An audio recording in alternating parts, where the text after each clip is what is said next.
11 men were dropped behind enemy lines in the dark of occupied France.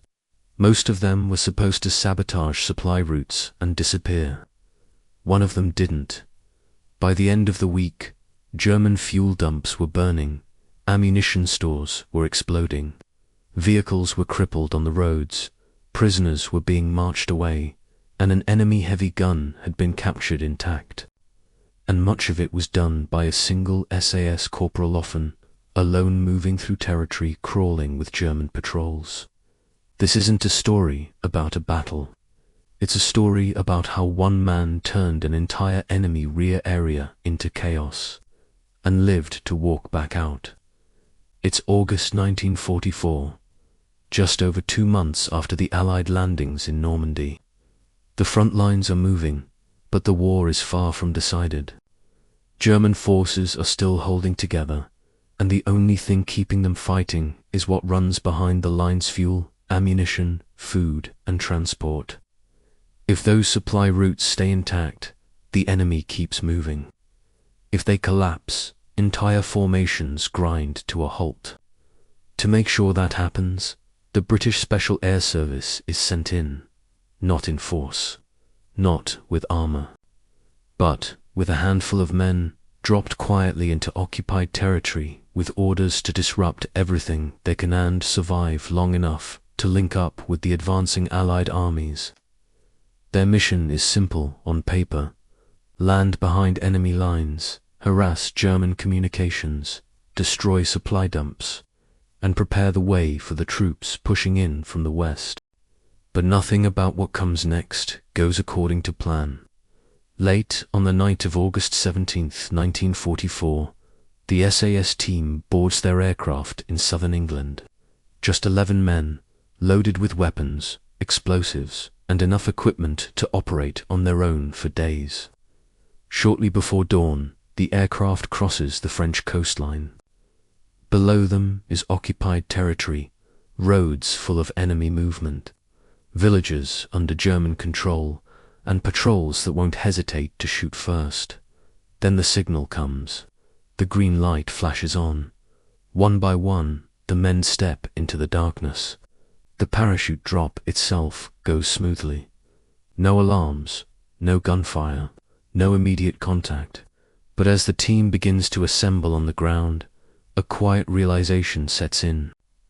They're not where they're supposed to be. A navigational error has put them several kilometers off target, deep in an area with heavy German traffic already moving through it. Turning back isn't an option.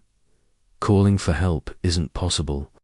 So the men gather their equipment, move away from the drop zone, and prepare to continue the mission anyway. And within minutes, they're forced to make a critical decision. To reduce the risk of detection, the team breaks apart. Instead of moving as one large group, they split into smaller elements, each assigned a different sector of the countryside to operate in.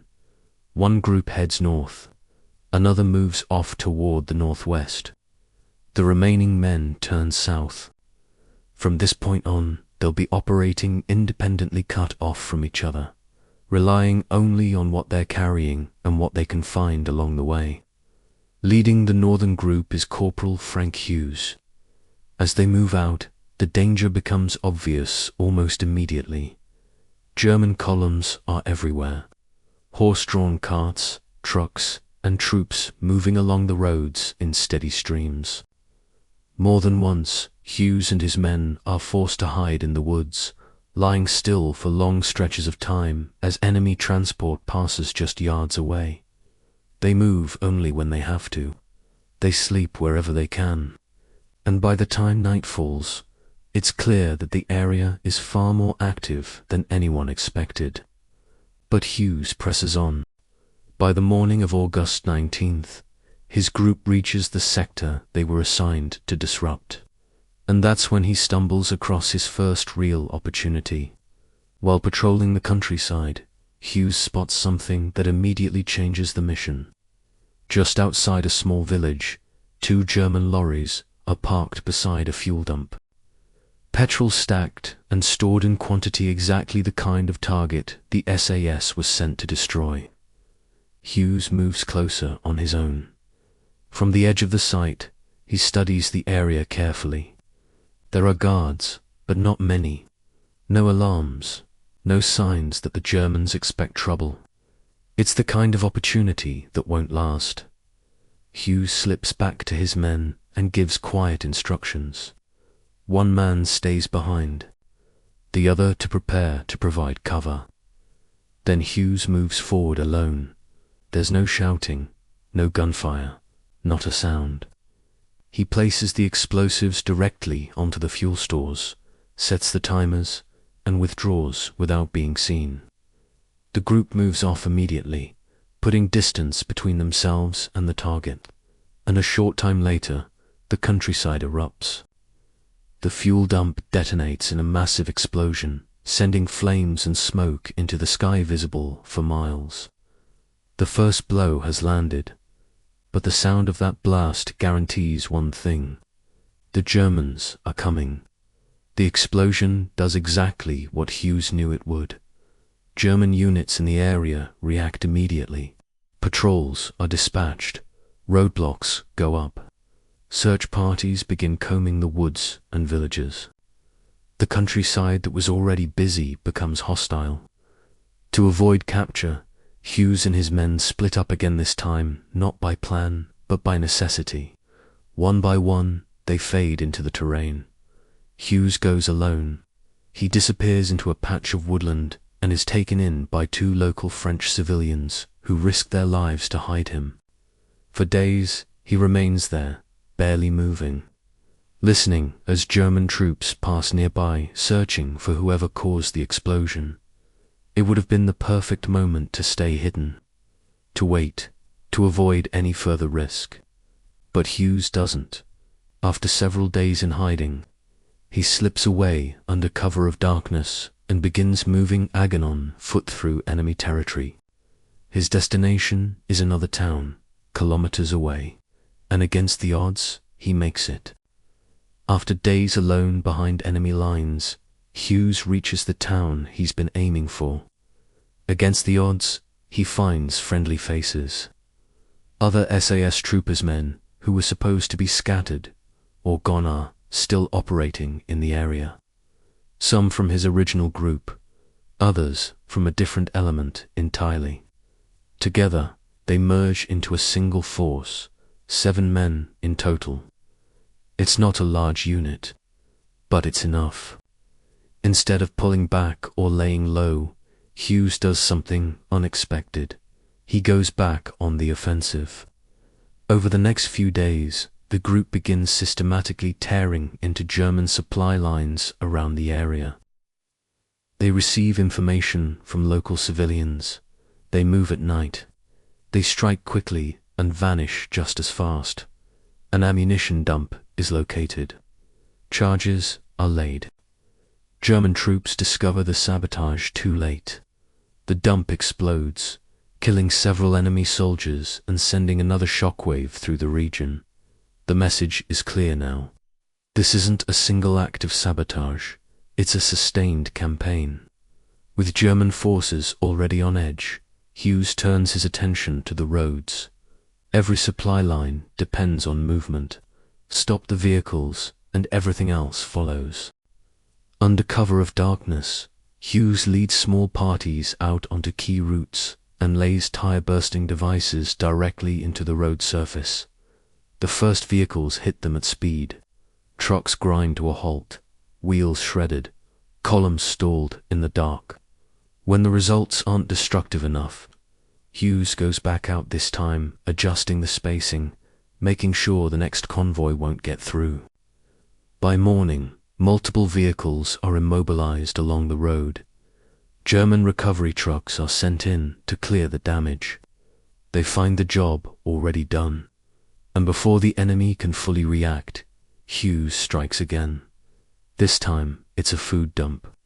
Incendiaries are placed beneath stacked supplies. Moments later, the entire site is engulfed in flames. Another supply point is wiped out, toothless to the enemy. In just days, fuel, ammunition, transport, and food have all been hit. and the pressure on German forces in the area is beginning to show. After days of constant attacks, the pace finally slows. German resistance in the area weakens.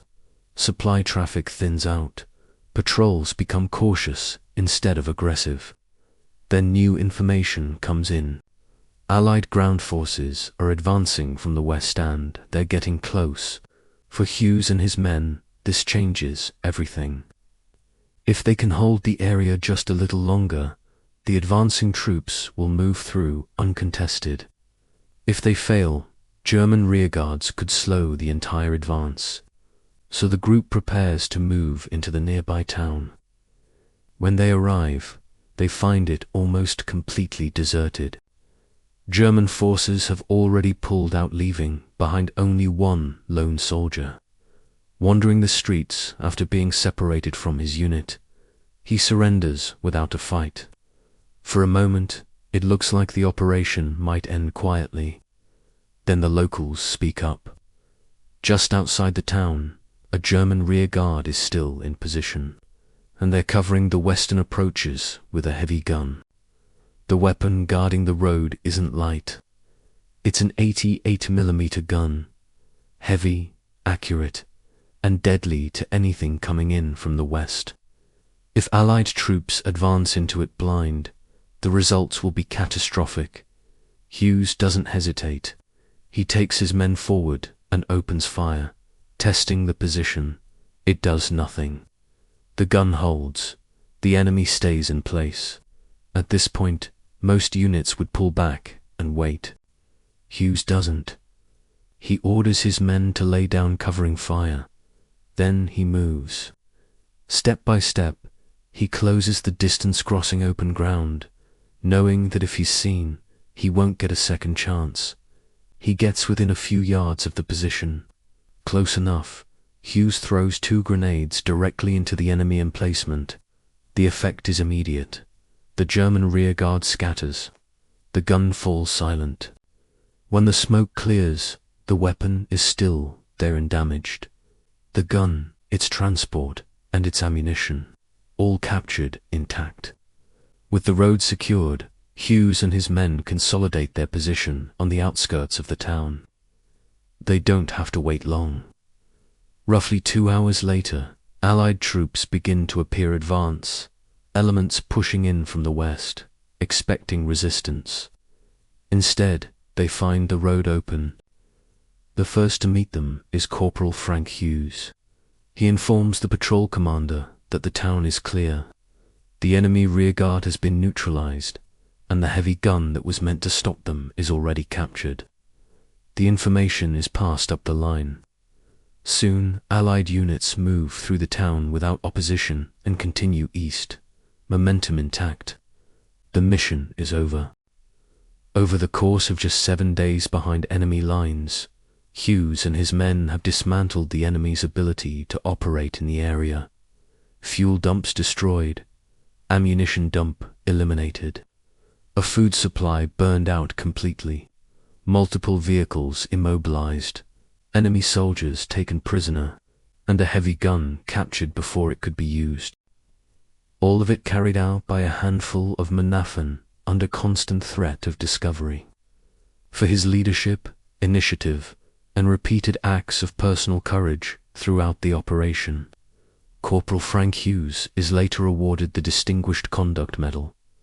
The citation doesn't focus on a single moment. It praises his determination to keep fighting, to keep attacking, and to cause as much damage to the enemy as possible, no matter the risk.